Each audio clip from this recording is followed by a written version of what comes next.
हरे कृष्ण। हम सबके हृदय में भय का, डर का साम्राज्य रहता है। कभी संपत्ति के नाश का भय, कभी अपमान का भय, तो कभी अपनों से छूट जाने का भय। इसलिए इस डर का, भय का होना सबको बहुत स्वाभाविक लगता है।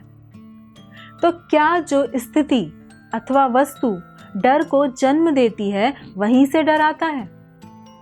विज्ञान के अनुसार डर हमारी जागरूक चेतना है, जो हमें सतर्क करती है कि हम खतरे में हैं। और शास्त्रों में जाएं तो डर का कारण, डर का स्रोत है इच्छा।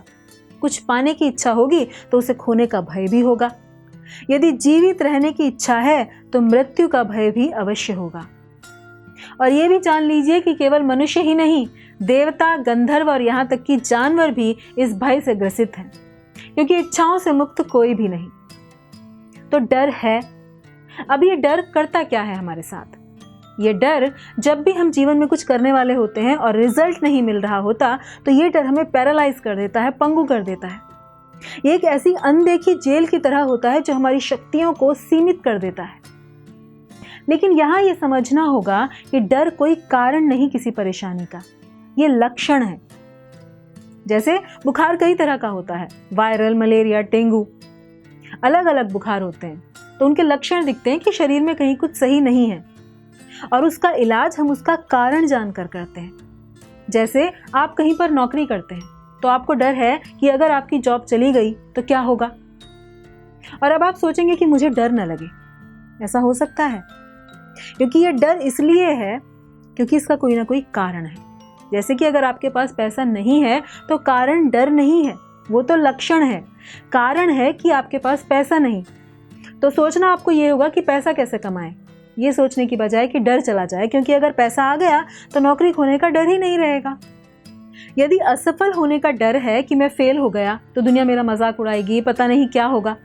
अरे, बिना फेल हुए कोई सफल हो सकता है? नहीं ना। तो असफल होना सफलता से अलग नहीं, बल्कि सफलता का हिस्सा है। बनिस्बत आप असफलता से हारकर कोशिश करना ना छोड़ दें। आप समाज में अपने आप को प्रूव करना चाहते हैं, सिद्ध करना चाहते हैं। अगर प्रूव करने का लालच ना हो तो कुछ करने का डर भी नहीं होगा। सिद्ध करना चाहते हैं, इसीलिए डरते हैं कि नहीं कर पाया तो दुनिया क्या कहेगी। और इस तरह कारण खत्म तो डर खत्म। और ये डर क्या सोच के हटेंगे? किसी की फोर्स लगाने से हटेंगे कि नहीं मुझे डर नहीं लगना चाहिए, या समझ के हटेंगे? और समझिए कि मैं यहाँ पर किसी दूसरे को, समाज को दिखाने या प्रूव करने नहीं आया। मैं यहाँ हूँ कि मैं ये जानूं कि मैं कौन हूँ, अपने आप को एक्सप्रेस करने, खोजने, अपनी सच्ची ताकत को जानने के लिए। ये होना चाहिए जीवन का लक्ष्य। और जब इसका उत्तर मिलता है कि हमारा संबंध तो सीधा इस दुनिया के बनाने वाले, इस दुनिया के कर्ता धर्ता भगवान से है, हम उनकी संतान हैं, तो देखिए सारे डर कहाँ छू मंतर हो जाएंगे। करके देखिए। श्रील गोविंद दास कहते हैं, भजहु रे मन श्री नंद नंदन अभय चरणार विंद रे। अर्थात, हे मेरे मन, तुम भय से भरे हुए हो, और अगर तुम नंद के पुत्र की शरण लोगे तो ये डर समाप्त हो जाएगा। और जितनी मात्रा में हमारी शरणागति होगी, उतनी मात्रा में ये भय, ये डर भी कम हो जाएगा। धन्यवाद।